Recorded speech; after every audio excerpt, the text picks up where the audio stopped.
Boa noite a todas, todos e todes ao webinário Abordagens na área da saúde mental frente à Covid-19.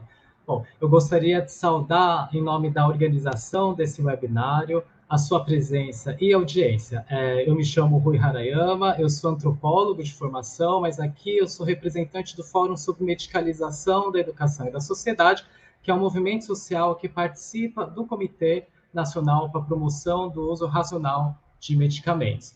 Esse comitê é um colegiado intersetorial e multiprofissional criado em 2007. Ele é de caráter consultivo e propositivo e congrega representantes de gestores, categorias profissionais e da sociedade civil e tem por finalidade orientar e propor ações, estratégias e atividades para a promoção do uso racional de medicamentos no âmbito da Política Nacional de Promoção de Saúde.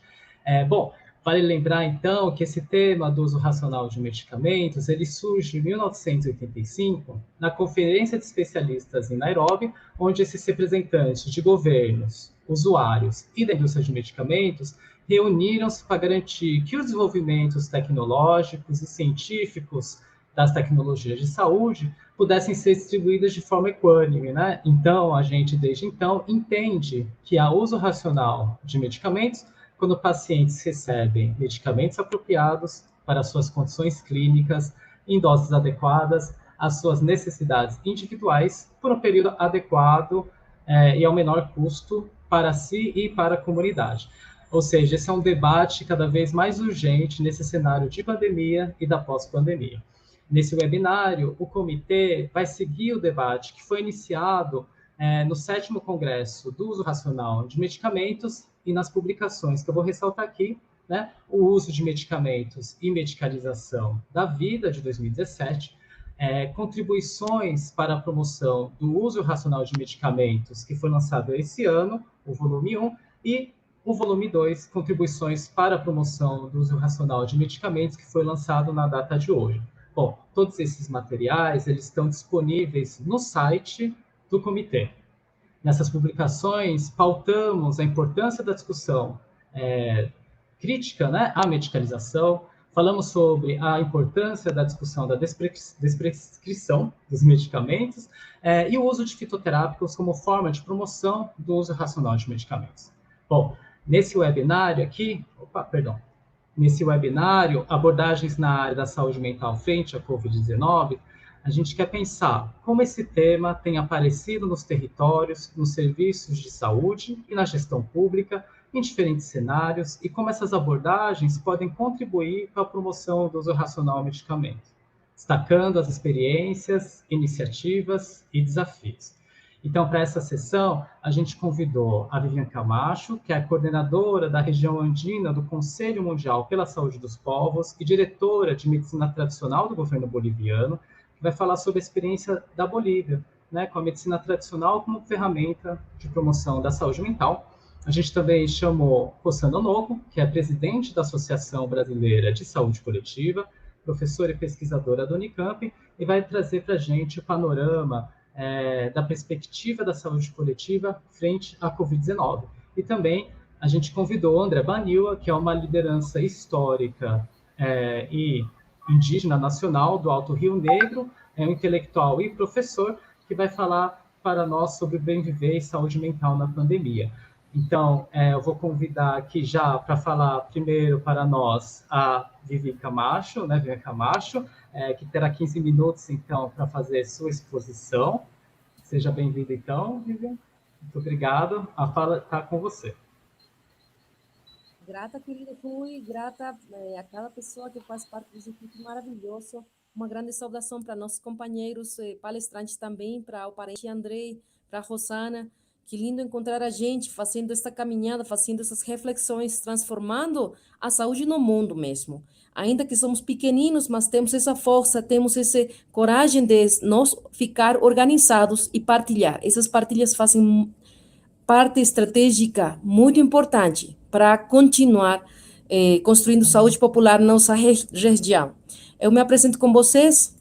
Suma punche kachun tukui kunapa, rujato na pai, kui tukui gangunapa, noga suti bibi camacho, noga cani directora general cai Ministério de Saúde Nisgata, cai Direção General de Medicina Tradicional. O Rato na Paikui. Uma grande saudação, essa é minha língua, eu sou quechua do Estado Plurinacional da Bolívia, e agora eu estou fazendo parte da gestão de saúde dentro do Ministério de Saúde da Bolívia, porque aqui temos reconhecida desde o Estado a Lei 459 de Medicina Tradicional Ancestral. Então, aqui da Bolívia, temos esses avanços que reconhecem a nosso povo desde a ancestralidade viva de cada lugar, e o tema que hoje nos convoca, o que Rui estava partilhando do início, como foi que nossos povos atingidos pelo Covid responderam. Primeiramente, precisamos lembrar e fazer essa reflexão. Saúde é um direito humano, não é uma mercadoria. Isso é muito importante, porque a mercantilização de saúde é uma crise horrível, agora evidente durante a pandemia no mundo. A saúde virou uma mercadoria terrível do mercado global. As corporações, elas literalmente não se interessam com a saúde do povo, elas se interessam com o lucro e a ganância, elas se interessam com o mercado. É aí que a saúde virou essa mercadoria terrível que podemos atestiguar, testemunhamos durante a pandemia, porque as corporações, o complexo médico-industrial, o complexo farmacoquímico, o complexo agroalimentário, o complexo bélico-armamentista da guerra, todos eles são amigos. Então, eles somente é um círculo vicioso de consumo de saúde moderna, ocidental, hegemônica, dominante. Eles contaminam nosso ar, nossa água, nossa terra, nosso alimento, e forçam a gente a consumir a medicina que eles produzem, uma medicina industrializada, mecânica, uma medicina que perdeu muito da humanidade, perdeu muito desse interesse com a gente. Ainda, respeitamos. Cada medicina tem seu lugar. Cada medicina tem seu território e seu campo de ação. Durante o tempo da pandemia, nossos povos indígenas, nossos povos que preservam os saberes ancestrais, eles são historicamente abandonados pela saúde mercantil, abandonados pela monocultura dominante hegemônica ocidental. Essa saúde não fica pronto das comunidades, não fica perto. Então, o que nós fizemos, historicamente, usar nossas medicinas. E durante o tempo de pandemia, ficou muito evidente, graças a saber ancestral, nossos povos ficaram cuidados. De outro jeito, nós não tínhamos biosseguridade, não tínhamos nenhuma resposta desde a biomedicina acadêmica, não tinha resposta para essa enfermidade desconhecida. Mas nossos povos, como são assim, observadores, os avós, eles observaram a enfermidade. Então, eles vieram como a febre, as dores musculares, distintos sintomas. E eles falaram, nossa, temos essas plantas para isso, temos isto para tratar isto, acorde a cada cultura, cada piso ecológico, cada ecorregião tem suas próprias respostas. É isso que a gente fez. Então, precisamos lembrar que os saberes ancestrais, eles fazem parte de nossos povos, de nossa resistência cultural ancestral histórica. É por isso que precisamos lembrar que esse saber que vem do povo, da gente humilde, da gente simples, dos povos indígenas, dos povos camponeses, é um saber efetivo. Durante a pandemia, demonstramos que nosso saber ancestral é um saber que ha demonstrado sua efetividade dentro do território durante a pandemia. Então, quando falamos de saúde, precisamos falar não somente de uma saúde monocultural hegemônica dominante, mas precisamos lembrar dos saberes plurais, dos saberes ancestrais que ainda estão cuidando da gente dentro do território. Mas qual saúde estamos falando? O que precisamos lembrar também é que uma pandemia terrível que acontece no mundo hoje, e há muitos anos que a gente denuncia, é a pandemia da fome. Se a gente tem fome, se a gente não tem alimento sano, não tem saúde para ninguém.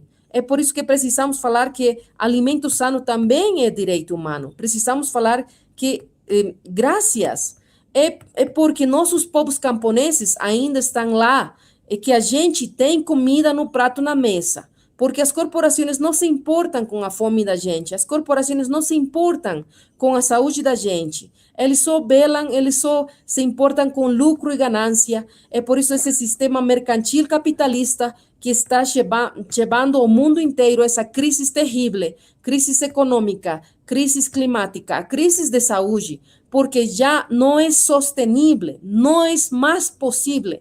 O 1% da humanidade, 1% do mundo, da gente rica do mundo, eles têm nas suas mãos da riqueza do 99%. É por isso que, quando falamos de saúde, falamos também de justiça social para construir saúde, e essas outras abordagens de saúde têm a ver com isso. Tem a ver com a injustiça social histórica contra nossos povos, tem a ver com essa luta e resistência por persistir respeitando nossos saberes ancestrais, por persistir cuidando de nosso povo com nossos povos, com nossa medicina tradicional ancestral. Durante a pandemia, a gente fez parte da plataforma indígena anti-Covid-19. Vocês conseguem fazer download desses documentos. Plataforma indígena anti-Covid-19 da região Latinoamérica e Caribe. Então, nós juntamos experiências lindas de nossas comunidades, como a gente se cuidou durante a Covid. Precisamos lembrar que nossos povos têm um manejo maravilhoso das plantas naturais, a naturoterapia, herbolária, muito profunda, o conhecimento profundo. É graças à herbolária que a gente se cuidou. Mas a medicina tradicional não é somente trocar uma pílula pela planta. A medicina ancestral, o cuidado ritual, cerimonial, ancestral, a espiritualidade ancestral que cuida da gente, cuida do território, a espiritualidade ancestral. As guardas indígenas, em muitos povos aqui da Abya-Yala, elas fizeram guarda indígena para ficar com seus territórios fechados, e eles faziam cerimônias com os guardiães do lugar, com os espíritos guardiães do lugar, para ficar fechado, seguro, fazendo cerimônia, pedindo com carinho pela saúde do povo. Então, as cerimônias fazem parte muito importante da medicina ancestral, mas também tem casos lindos da gente da Amazônia, que preserva os cantos sagrados. Graças a esses cantos sagrados, tem um caso lindo lá no povo Shipibo-Conibo, fronteira Equador e Peru, que eles se organizaram indo casa por casa, visitando a gente, uma por uma, quando a gente tinha esse diagnóstico terrível, que era quase diagnóstico de morte, porque você tinha uma enfermidade desconhecida sem cura. Então, eles levavam as plantas, faziam as vaporizações, os preparados naturais, mas também a gente cantava cantos sagrados para cuidar do coração da gente, para cuidar do medo, cuidar dessa sensação terrível que você ia morrer, e fazer que esse ânimo de vida, esse ânimo de você sentir querido, carinho, cuidado, seja parte dessa curação. Então, é por isso que nossa medicina ancestral cuida do ânimo. Nós chamamos de arraio aqui na região andina. Arraio é tua alma, teu espírito, aquilo que faz você viver. Então, temos cerimônias para cuidar desse espírito, para que você, quando se sente cuidado, querido, acompanhado, quando sua comunidade acompanha você, você consiga superar, você consiga se curar. É por isso que precisamos lembrar que a força da ancestralidade viva de nossos territórios é nossa resistência cultural anti-imperialista, anticapitalista, anti-neoliberal, porque aquela medicina é de um coração para outro, do cuidado coletivo, porque tem gente também que está lucrando com os saberes ancestrais. E o que a gente está promovendo é esse cuidado solidário, recíproco, carinhoso, respeitoso, que ainda está vivo adentro dos territórios, adentro das nossas comunidades. Um cuidado muito importante que também aconteceu foi que nossas comunidades trocaram, deram de graça, doaram toneladas de alimento. As comunidades humildes, simples, camponesas, em muitos países doaram alimento para quem estava passando fome. É por isso que precisamos lembrar que, como filhos da Mãe Terra, temos ainda vivo esse sentimento, esse sentido de solidariedade, de partilhar, de cuidar desse outro. Então, para ir fechando, agora na manhã tivemos também uma palestra com a Rede Unida. Um poeta de Brasil, Ray Lima, ele canta: escuta, acolhe, o outro, a outra já vem. Escuta, acolhe, cuidar do outro faz bem. Cuidar do outro faz bem. Então, precisamos lembrar que cuidar do outro é cuidar de uno mesmo. Cuidar do outro é cuidar do mundo inteiro. E esses cuidados, quando nós cuidamos as plantas, cuidamos os animais, eles cuidam de nós. Então, a saúde mental tem a ver com isto, tem a ver com esse cuidado recíproco, carinhoso, respeituoso. Quando você cuida um animalzinho, uma planta, eles estão cuidando em você. Sua capacidade de carinho, sua capacidade de ternura, sua capacidade de se emocionar e ficar humano, ficar sentindo esse carinho, essa generosidade por uma outra, por um outro. Porque saúde também é uma vida livre de racismo, uma vida livre de violência. E os cuidados coletivos têm a ver com isso, porque o racismo enlouquece, enferma e mata. É por isso que quando lembramos que as diferenças nos alimentam, nos fortalecem, então a beleza das diferenças faz que tenhamos respostas diversas para esses momentos críticos. E nossos povos do mundo inteiro, povos indígenas, estão cuidando esse saber ancestral para a humanidade, para nos cuidar coletivamente. E uma ensinança muito linda que eu pego das comunidades zapatistas, os promotores de saúde, lá que com quem também trabalhamos e caminhamos algum momento, eles cantavam: salud es dignidad, salud es vida, sin injusticia y sin humillación, un pensamiento propio, un corazón, uma comunidade livre e unida. Saúde é dignidade, saúde é vida, sem injustiça e sem humilhação. Um pensamento próprio, um coração, uma comunidade livre e unida.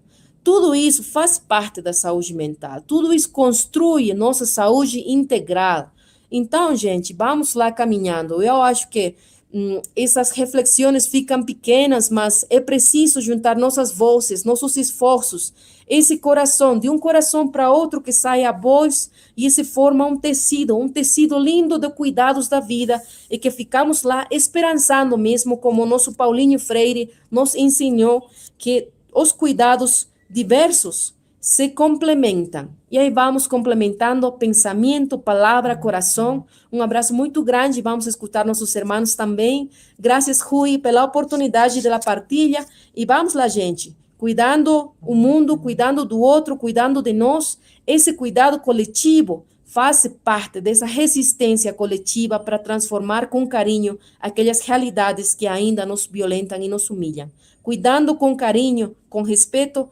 Vamos lá, estamos conseguindo e hemos mostrado isso durante a pandemia. Grata, queridos.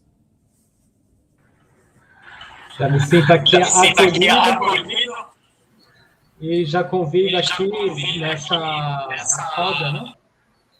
A Rosana para falar também, expor aqui.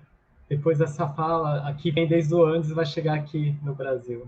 Seja bem-vinda, Rosana, muito obrigado.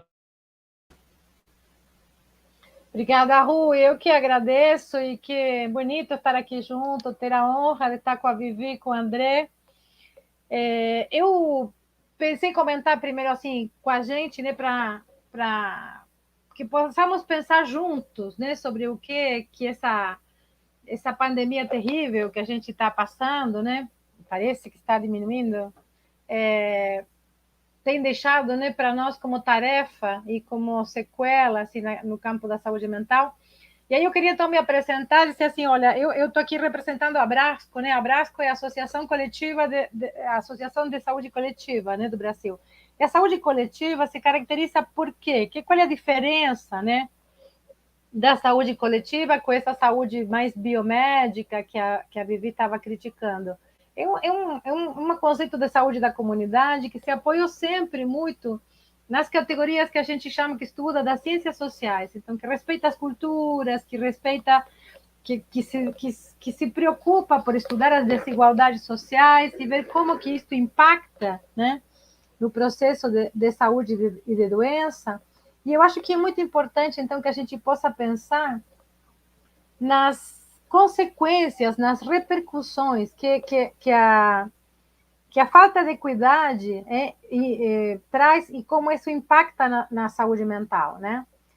A gente sabe que o acesso a direitos básicos, como a saúde, né, tem que ser garantido por todos os governos, né? E a gente sabe que no mundo como um todo, né, a gente não teve equidade em relação ao acesso a inúmeras questões nessa pandemia, vive o caso das vacinas, né? E que a gente precisa, então, muito debater tanto assim, os conflitos, a fome, a mudança climática, as migrações e as epidemias, que são fatores importantes, né, na determinação social do que a gente chama de processo saúde-doença, né? A gente sabe também que no campo da saúde mental, né, a determinação social da saúde é muito relevante, né? E que existe um ciclo, está descrito assim por muitas pesquisas e muitos estudiosos, um ciclo perverso, né, que reproduz pobreza, doença mental e exclusão social. Então, nós pensamos que essa situação é perigosa e ela tem que ser interrompida, né? Em muitos países, nessa pandemia, os mais danificados, alguns dos mais danificados foram as crianças, né? O que significa que nós estamos colocando em risco a geração futura, né? E atrapalhando a recuperação e a ascensão social dessas crianças, né? Ainda existe o que a gente chama do problema transgeneracional. O que significa isso? Significa que em alguns lugares, né, pessoas expostas à violência e à pobreza, por exemplo, sem querer, sem intenção, né, podem reproduzir essa conduta violenta, né? Então, tem alguns estudiosos que dizem que a gente tem que interromper esse círculo de violência, pobreza e exclusão. É uma questão de direitos humanos e que isso é importante para a gente poder defender o que a gente gosta de chamar assim das crianças que ainda não nasceram, né? Para que elas não venham a chegar em um ambiente, né, que propicie esse adoecimento e que reproduza esse ciclo de exclusão e de adoecimento, né? E para isso é importante, né? Eu acho que o caso brasileiro é interessante porque é uma sociedade profundamente desigual, né? Onde o tempo inteiro a capacidade de resistência, de resiliência das pessoas é ameaçada pela falta de confiança, né, nas políticas públicas, né? E que também é piorada, e tem alguns pontos de contato com o que a Vivi falava, assim, por uma presença de violência estrutural em nome do racismo, da inequidade de gênero, mas também de violência encarnada pelo Estado, por exemplo, na forma de violência policial, né? E a gente sabe, enfim, que isso traz repercussões do ponto de vista das doenças muito grande, né? Nós sabemos que no Brasil tivemos já até agora mais de 600 mil mortes, né? Quantas pessoas estão enlutadas? Quantas pessoas estão tristes por essas mortes, né? Nós sabemos também que houve um incremento da pobreza. Nós sabemos que houve gente que perdeu seu emprego e nós sabemos que não teve um suporte social apropriado e oportuno, né? E, pelo contrário, né, a gente assistiu no começo da pandemia a cortes de leis protetivas, como, por exemplo, as leis trabalhistas, né? E já tem estudos mostrando, né, que a pandemia aumentou, né, uma macela crônica do Brasil, que é a desigualdade racial e de gênero, né? E piorar tudo tem a ver com isso que a Bibi estava falando da esperança, né, de esperançar. Houve uma sensação difusa de perigo, de que não tinha ninguém no comando da crise. E isto produziu um sentimento profundo de estar desprotegidos em todos os brasileiros, né? Sobre a saúde mental, né, esse efeito de falta de esperança é um pouco pior quando a gente pensa nas pessoas jovens, né? Os jovens, para crescer, né, para se tornar adulto, é importante um pouco de coragem, né, para enfrentar a insegurança de crescer, para escolher uma profissão, para escolher um amor, para escolher um emprego. Todas essas coisas demandam coragem e esperança, né? Então, quando as pessoas jovens não encontram um espaço social onde possam se sentir encorajados, né, e onde possam sentir que tem suporte social para fazer esse esforço do crescer, o resultado é, muitas vezes, aumento das taxas de depressão, adoecimento, tentativas de suicídio. Né? Nas pessoas jovens, a gente tem visto na pandemia, né, abandono escolar, aumento das tentativas de suicídio, aumento das experiências de se cortar, né, e aumento e taxas crescentes de depressão. Né? A perda também da ligação social e da ideia de grupo, de turma, né? Também é muito danosa para os jovens, porque nessa idade os grupos de pares significam muito, né? Significam condições de crescimento. E além dos jovens, nas crianças, né? Nas crianças nós tivemos um dos maiores e os mais longos períodos de interrupção da escola, de escolaridade em casa, né? E a nossa muito desigual também estrutura social nos faz perguntar quão longe vão ir as consequências disso, porque a gente sabe muito bem que foram as crianças pobres, né, as que não conseguiram assistir às classes virtuais porque não tinham uma conexão adequada da internet, por exemplo, né? E talvez este seja um dos pontos mais importantes, né, que vai impactar e reforçar esse circuito que eu chamava de pobreza e exclusão no futuro imediato. Por isso que a gente precisa pensar rapidamente em políticas, em formas de reparar esse dano, né, que a pandemia produziu nesses jovens. E ali, pensar, então, também eu queria trazendo um pouco por grupo, né, o que se passa com os jovens, com as crianças e as mulheres, né? A gente sabe que 48% das famílias brasileiras são administradas exclusivamente por mulheres. Essas mulheres foram todas super sobrecarregadas durante o período de isolamento da pandemia. Elas precisaram lidar com todo o trabalho da casa, né? E com o trabalho de quem tinha emprego, com o trabalho em casa. Então, home office e o trabalho das atividades do lar. Porém, um outro grande grupo de mulheres não conseguiu respeitar o isolamento social porque elas trabalharam o tempo inteiro em áreas sem nenhum tipo de lei de proteção trabalhista, por exemplo, como as faxineiras, ou porque elas trabalharam em áreas essenciais, como as da saúde, né? Para nenhuma delas houve um adequado suporte financeiro e social, né? Então, imagine se o estado de ânimo, o estado de afetivo que essas mulheres se encontraram para poder elas mesmas, né, tomar conta e cuidar das suas próprias crianças, né? Essa é uma questão de gênero muito importante, né? E os jovens adultos, né, também tiveram que enfrentar, assim, casais jovens que estavam em casa com as crianças. Então, o mundo do trabalho mudou muito para quem tinha um trabalho e podia trabalhar de casa, e começou a demandar novas ferramentas, novas habilidades que não todo mundo tem, né? Os casais jovens que estavam com crianças pequenas em casa também foram sobrecarregados e estressados, aumentaram as taxas de divórcio, e, sobretudo, eu acho que a falta de esperança, né, tingiu tudo de tristeza, né, deixou tudo mais cinza e mais triste. E como seria isso, então, como será que foi isso nas pessoas idosas, né? Nos idosos, o isolamento piorou muito o estado de saúde mental, né? Primeiramente porque eles tinham esse sentimento de ser o principal grupo de risco, né? Mas também porque nesse momento da vida, né, o compartilhar as coisas simples da vida, como jantar com os filhos, ou com amigos, ou sair, ver um filme, ou ir no cinema, ou visitar os netos, são eventos muito relevantes no fim da vida.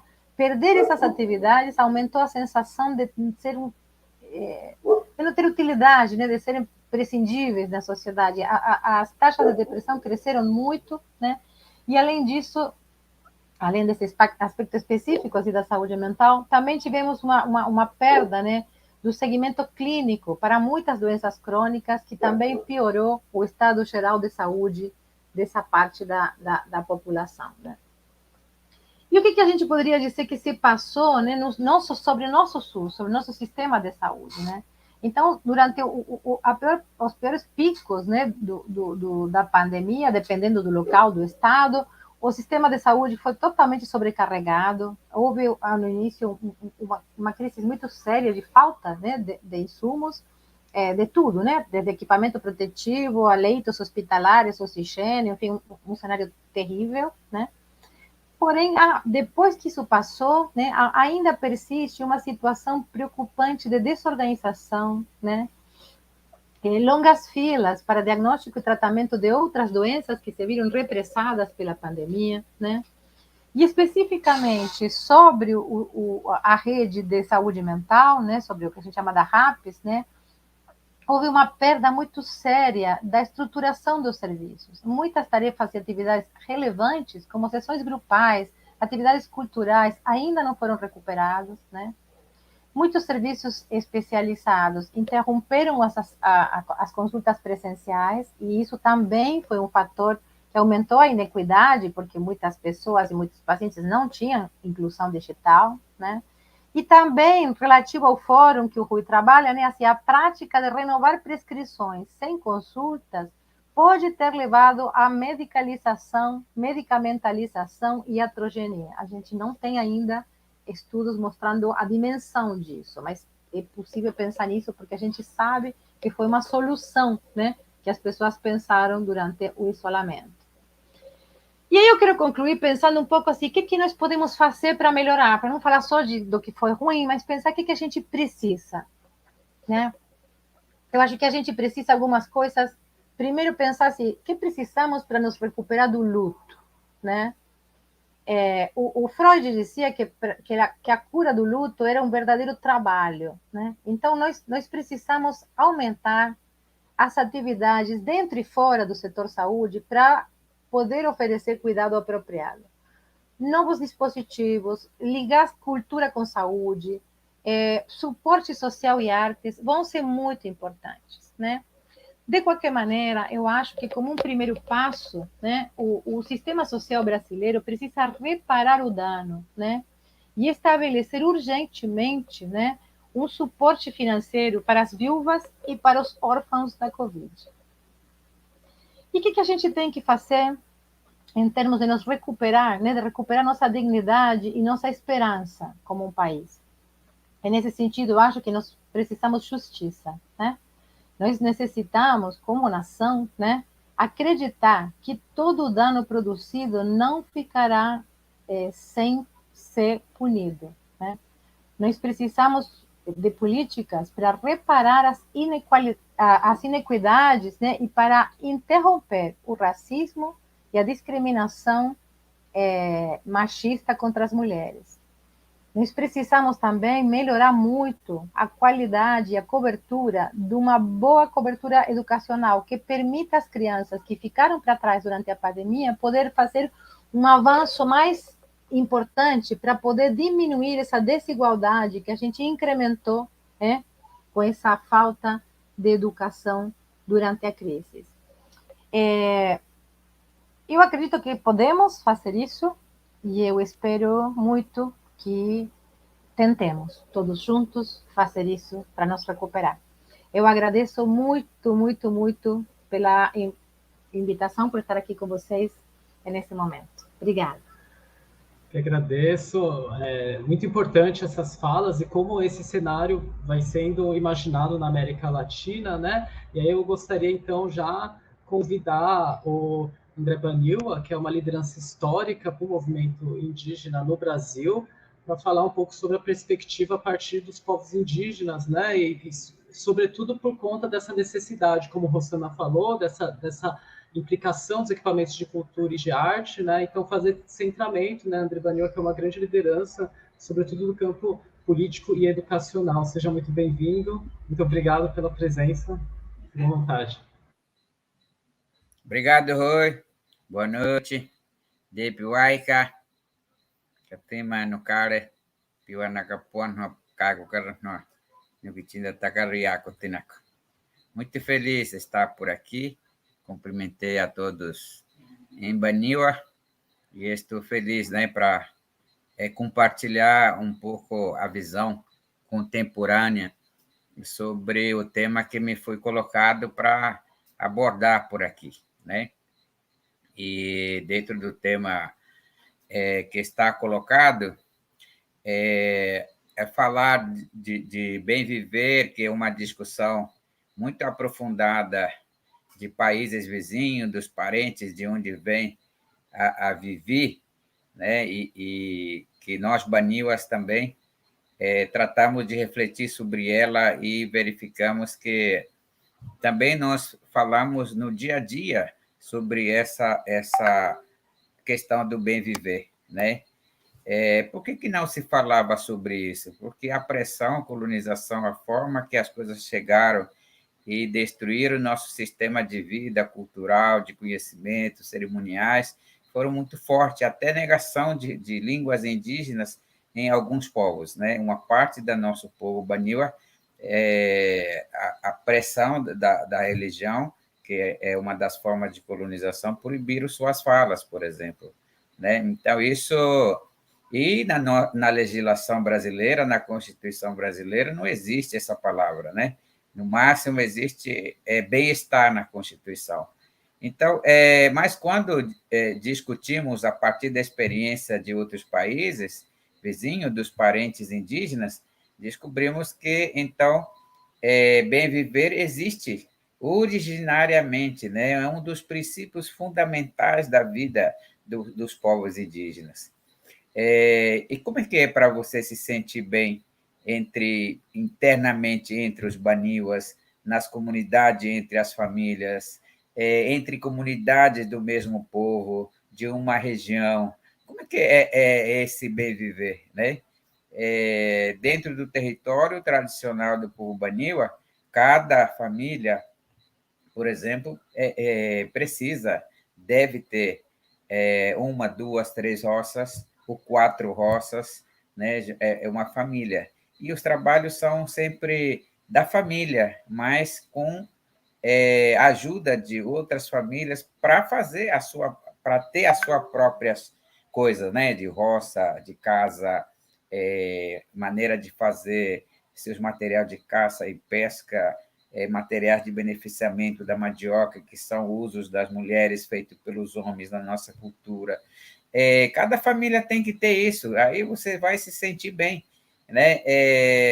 Então, é você visto uma pessoa boa, porque você é trabalhador. As pessoas gostam de quem trabalha, que tem habilidade, né? Que é bom pescador, que é bom construtor de casa, conhecedor de plantas medicinais, porque a pessoa procura a sua ajuda, vai ajudar proteger a pessoa com conhecimento, né, com rezas, orações indígenas próprias, e assim vai. Esse é o mundo, né, dos povos indígenas Baniwa, nesse conceito do bem viver, né? Ou seja, bem viver é resultado de boas ações, de boas coisas que são pensadas e colocadas em práticas, que são orientações culturais, né? Para que isso possa acontecer. Ao contrário disso, vai promover ao contrário do bem viver, né? Vai ser mal viver, vamos dizer assim, né? Então, esse é um pouco a maneira, o conceito desse bem viver na nossa cultura. Quando discutimos, a parte fundamental desse bem viver, para nós, é visto como resultado, mas para ter esse resultado, o que deve ser feito? Como deve ser feito, né? Aí, quando a gente faz essa formulação de perguntas, para ter bons resultados, você tem que fazer as coisas que são feitas para fazer com muita dedicação, com muito carinho, com muito amor, no caso, né? Mas o que é esse tal de amor, dedicação? O que faz você ser assim, né? Em Baniwa chama-se ipedzukete. Ipedzukete. Mas quais são essas coisas que você tem que fazer, né? Se precisa, as coisas que eu conceituei aí no dia a dia da comunidade, em termos de conselhos que eram repassados por meio de cerimoniais específicos, né? Além de antes e depois, constantemente você conversar sobre ele, repassar sobre essa situação, orientar os filhos, os parentes sobre essas questões, nesses cerimoniais são intensificados, né? É o momento de transmissão de conhecimento, que são Karizamai.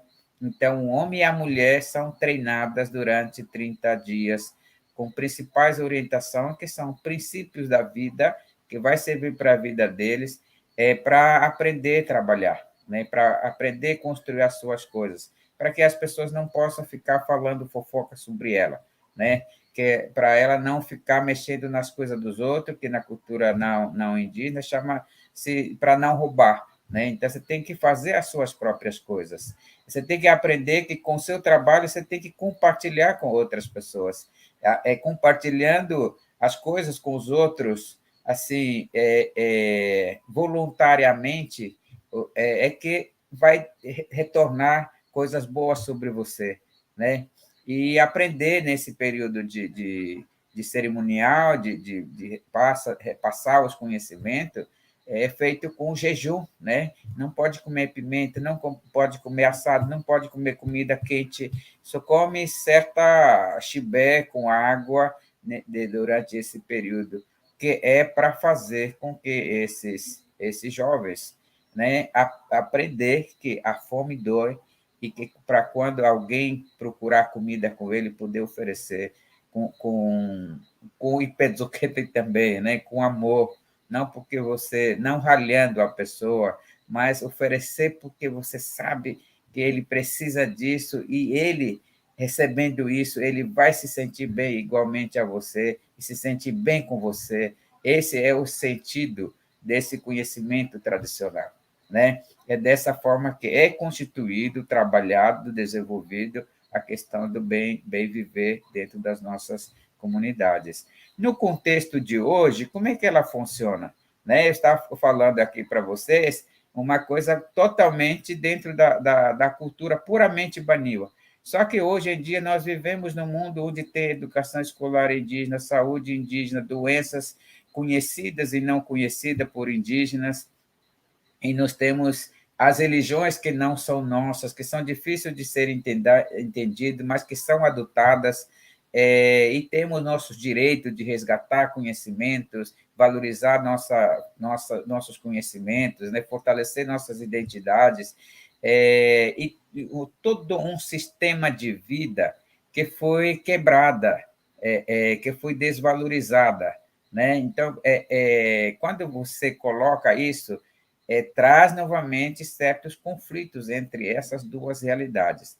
E exige que tenhamos habilidade para sabermos analisar, refletir e discutir isso entre nós.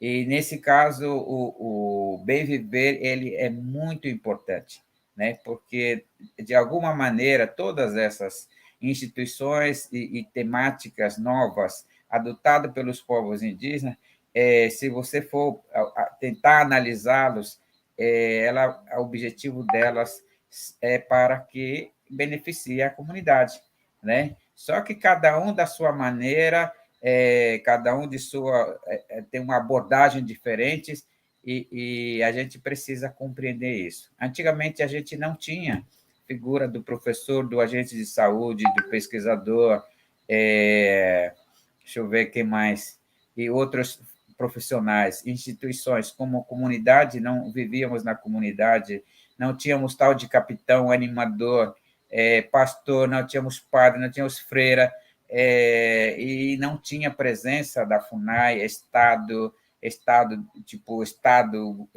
como Amazonas, município, prefeito, todas essas figuras, né, militares, presença, não tinha isso antigamente. Então, quando essas coisas todas chegam nas comunidades, ela cria uma certa confusão, porque essas pessoas também têm seus interesses. Acaba confundindo o pensamento, a visão, porque cada um quer se aparecer também através de suas instituições, ou pessoalmente tem seus interesses de aparecer mais, e nessa forma de fazer acaba gerando conflitos dentro das comunidades, né? Então, o Bem Viver, quando a gente analisou isso em 2016, ela é capaz, então, de refletir sobre isso para que a gente não continue tendo conflitos internos entre nós e a gente poder criar uma relação de respeito com essas instituições, né? Então, isso é muito importante. Sobre especificamente pandemia, que é saúde mental, né? Tem uma coisa na cultura baniwa que é chamado Lidamani. Lidamani. Esse caso, especialmente do Covid, quando ouvimos ele, né, da forma que os não indígenas transmitiram o que ela parecia uma coisa assim, como onça se encontrar contigo, a onça com muita fome, né, e se encontra com você e está bravo querendo te pegar para devorar. E você está sem espingarda, você está sem facão, sem nada para se defender. Como se fosse isso, a minha comparação em relação a isso. E quando alguém é surpreendido pela onça no mato, sem nada para se defender, ela causa nele, ao avistá-lo, né, esse lidamane que eu chamo, você ver aquela sensação de fraqueza total antes mesmo de chegar em você. Em algumas pessoas isso não acontece, mas às vezes, algumas pessoas, a onça vai chegar já sem saber, ele não vai nem conseguir ver como a onça vai chegar nele. Esse que eu chamo de Lidanami. Então, ela causou muito medo em muita gente antes mesmo de sair onde ela estava começando. E assim como ela veio muito rápido, com muita rapidez, provocou ainda mais medo nas pessoas, né? Esse medo, algumas pessoas, antes mesmo de chegar, ela já estava morta espiritualmente. É isso que eu chamo de lidamani, ou seja, já matou a alma da pessoa, né? Algumas pessoas que foram muito rapidamente atingidas, foi levada, a gente analisou isso dentro do nosso povo, né? Então, quando atinge finalmente, parecia assim, estou morto, né? A família inteira já está assustada e assim vai. Por causa disso, nós, Baniwa, criamos um grupo de apoio, juntando alguns profissionais conhecidos nossos que conviveram com a gente, que pesquisaram no nosso meio, mas que continuam sendo nossos amigos, médicos, antropólogos, né? Profissionais, enfermeiros e grupo de lideranças, para a gente conversar sobre isso, né? Eu me lembro que eu procurava uma médica. Como é que é o Covid? Como é que ela age? Como é que ela mata? O que ela atinge? Como é que ela mata a pessoa, né? Eu procurava entender isso. Depois eu conversava com meu pai, com meus tios, que são conhecedores da tradição, e a gente conversando, a gente foi identificando algumas plantas que poderia ser usado, né, para combater essa doença, já que a sociedade, os especialistas não indígenas dizia que não tinha cura. Eu só conseguia determinar como é o sintoma, o diagnóstico para a gente identificar, né? Enquanto isso, ela já estava chegando nas nossas comunidades, né? E já estava em São Gabriel, já está morrendo gente e um impacto muito grande, desesperador nas comunidades. E começamos a enviar vídeos, né? Gravados, chamando a atenção que nós temos conhecimentos, sugerindo algumas possibilidades de plantas, para lembrar das histórias nossas em relação às doenças, a origem das doenças, a vingança na nossa cultura, todas as doenças, a velhice, embraquecimento do cabelo, tudo que vier contra a nossa saúde é a vingança de um ser chamado Kuai Jurupari, que teve uma briga feia junto com Inhapiricuri, que são nossos ancestrais míticos, né? Então, todos eles têm a mesma origem, né? E aprendemos que, então, esse Covid-19 é uma consequência, né, do desequilíbrio ecológico, ou seja, na visão cultural, a identificação dessa doença, ela sai da impureza, da poluição, ela é produto da poluição, né? E essa poluição é de fábrica, ela sai, então, do fogo, essa doença, né? Ela é sujeira, o produto produzido pelo fogo. Então, culturalmente, para amenizar isso, lembra de coisas mais frias que existem à noite, provocado pelo tempo, né, do inverno. Tem figuras, pássaros, que são responsáveis, que têm esse conhecimento, são lembrados em relação para baixar a temperatura de uma doença, né? Então, muitos usaram essas orações indígenas próprias para se proteger com esses conhecimentos, com as plantas, foram desenvolvendo experiências a partir dessas informações que nós passamos. Talvez por isso a gente não tenha perdido tantas pessoas, porque o sistema da saúde mesmo, que é Distrito Sanitário Especial Indígena, através da CESAI, Ministério da Saúde, ela esperou ver pessoas morrer para ela agir, né? Ela não se preocupou com a prevenção contra essa doença. Então, nós reunimos com mais de 100 agentes indígenas de saúde depois, no mês de agosto desse ano, e então discutindo sobre essa experiência deles nas comunidades, e conseguimos fazer intercâmbio de conhecimento e verificamos que muitas comunidades no Alto Rio Negro não perderam parente para esse Covid, porque se prepararam, escutaram isso, desenvolveram esse conhecimento, e fizeram um bom trabalho, né? Perdemos ao todo no município de São Gabriel quase 100 pessoas.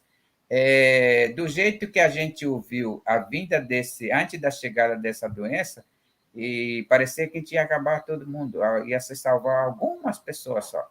Então, nesse sentido, nós achamos que com esse trabalho de conhecimento tradicional, medicina tradicional, ajudou, então, frear, de uma certa forma, a ação, porque a ajuda veio depois, o Ministério da Saúde agiu depois, com muito forçadamente, o nosso movimento nacional teve que entrar na justiça para que isso pudesse acontecer, para poder liberar as coisas, e parecia uma guerra, além dessa doença, tinha governo atuando contra para acabar com a gente. Esse é o nosso entendimento do que aconteceu. Isso, para quem não está, tem espírito de luta, né, de reagir contra essas coisas, eu me lembro que um dos meus filhos aqui perguntava, e agora, para que nós vamos fazer? Né? Eu falava para eles que não, que nós temos conhecimento, nós vamos nos preparar contra isso, nós vamos nos defender com isso, nós vamos seguir orientações médicas também, de médicos especialistas, além de a gente se cuidar com nossos próprios conhecimentos, que são plantas medicinais. Ela atingiu 2 pessoas na minha família, mas ela já chegou fraquinha, né? E a gente não se desesperou mais. E algumas pessoas dentro da minha família, do meu pai, da minha mãe, do meu irmão, que atingiu eles, porque chegou muito rápido, antes da gente se preparar, achando que era gripe ainda, no entanto, já tinha chegado nas comunidades. Perdemos muitos parentes, meus tios também muito próximos, mas, no geral, assim, a gente não perdeu tantas pessoas, na nossa opinião, né? Então, é isso que eu queria falar um pouco para vocês. Eu acho que isso também é um fruto do conhecimento do bem viver, né? Que independe um sistema que autoriza medicamento, que tem os princípios ativos adequados para isso, a gente foi se virando e se tratando com nossos próprios conhecimentos. Muito obrigado, André. Assim, conhecimento que, né, transpira. A gente poderia ficar aqui muito tempo querendo trocar essas experiências que foram muito importantes, né? Mas como a gente também, além da limitação do tempo também, para evitar muitos debates, né? Já dá esse gosto, porque no ano que vem a gente vai estar no 8º Congresso Nacional de Uso Racional dos Medicamentos, que essas discussões também vão enfim, estar presente. Eu queria já agradecer sua presença e, com certeza, a gente vai convidar você para futuras discussões, porque esse debate do bem viver, principalmente a partir das lideranças clássicas indígenas brasileiras, que vão trazer esse tipo de outro olhar, né? Que não é um olhar que naturaliza as equipes de saúde, as equipes de educação, são extremamente importantes, né? Coube a mim, então, né? Aqui um pouco amarrar o que foi dito, né? Tanto a Vivi quanto a Rosana, elas tiveram enfim, tiveram contratempos, não puderam estar, mas eu queria começar aqui o meu comentário a partir do que a Vivi falou, dessa discussão de 1% da população do mundo, acho que tem, né, o dinheiro, né, e dos meios de produção, e eu acho que o que ficou muito evidente aqui para mim é que acho que 1% do conhecimento nosso de saúde é ancorado na biomedicina, né? Então ela falava sobre essa discussão da monocultura, né, que tira a diversidade das práticas de agricultura. Eu acho que a gente também tem uma monocultura do que a gente entende sobre saúde mental, né? E eu achei muito importante que o André, né, sauda a gente falando sobre felicidade, sobre amor, né?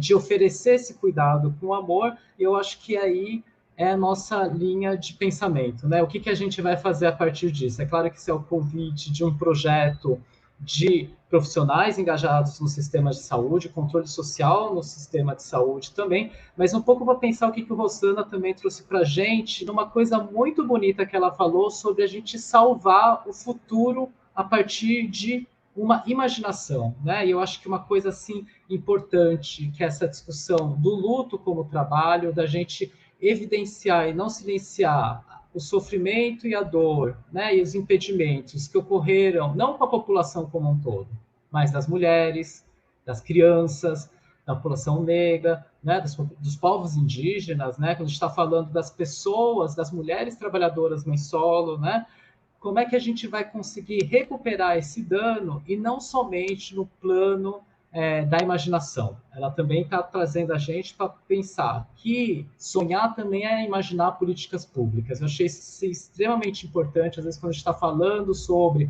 saúde mental, às vezes fica falando sobre coisas muito efêmeras, né? Eu acho que tem que pensar aqui junto, né, com os nossos companheiros aqui, né, junto com a Carmen Lúcia, né, a Carmen Lupe, que é do Conselho Federal de Enfermagem, que fala sobre as discussões das práticas integrativas. A gente precisa retomar esse debate para que a gente possa povoar o nosso futuro de possíveis, né? Não é uma única solução, quer dizer, não é uma única coisa, né? E uma coisa que achei extremamente importante é que, por mais que a gente esteja falando sobre saúde mental, Covid-19, a gente falou sobre pessoas que têm história e que estão dentro de uma comunidade, né? Então, a Rosana falou sobre a situação das mulheres, das pessoas periféricas, né? André Banil falou uma coisa muito importante, falando sobre as pessoas que não ouviram os chamados falando para se proteger, né? Fingiram que não estava acontecendo nada. A Vivi Camacho vai trazer toda essa discussão que é importante, que tem a ver com o enfrentamento da pandemia é somente em criar UTI, ela vai falar, não, a gente está falando sobre segurança alimentar, a gente está falando sobre uma troca de cânticos, a gente está falando sobre quais alimentos a gente quer para o nosso corpo, para a nossa alma. Eu acho que aí fica aqui aberto, né, para os nossos futuros debates, tanto durante esse ano, nas nossas práticas nos serviços e na construção de políticas públicas, mas também para o ano que vem, para a gente ocupar esse debate sobre a discussão da saúde mental, que não é somente uma discussão de diagnóstico, não é somente o uso de medicamentos, mas também pode ser aliado, como o André Banil falou, trocando entre os conhecedores tradicionais dos sistemas de saúde indígenas, né? Eu fiquei aqui extremamente feliz, eu queria agradecer a escolha, né? Nosso comitê, como eu disse, além de ser interprofissional, ele é repleto de profissionais e pesquisadores e trabalhadores extremamente competentes, né, que são extremamente afiados nesse debate. Eu fui convidado para esse tema e, honrosamente, né, eu vim aqui como uma convocação. né? E aqui eu queria, então, agradecer a presença de todas, todos e todes, né? Também queria agradecer a Secretaria Executiva do Comitê, nos nomes de Gabriel e da Lani, e também a Vitória Linaf, que ajudou a gente aqui na nossa transmissão. E eu vou convidar vocês a entrar em nossas redes sociais, a acompanhar a discussão sobre o uso racional de medicamentos, que é promovida pelo comitê e por todos os seus membros também. Então, a gente pode entrar tanto no COFEM, na FENAFAR, no Fórum sobre Medicalização, nos conselhos regionais e federais de farmácia, entre outras tantas entidades que estão listadas no site. E aí basta só procurar uso racional de medicamentos, comitê, e vai aparecer no site, tá? E aí, é importante lembrar que esses outros webinários que o comitê vem promovendo faz parte das discussões que vão ser retomadas no nosso 8º Congresso de Uso Racional de Medicamentos, que vai ocorrer em 2022. Então, já se prepara nessa discussão, acesse os nossos documentos, leve para as suas categorias profissionais e para os seus presentes, né, de representação do controle social e de classe, e a gente vai se ver até uma próxima, e eu queria aqui agradecer muito a todos que estiveram aqui com a gente. Obrigado, boa noite.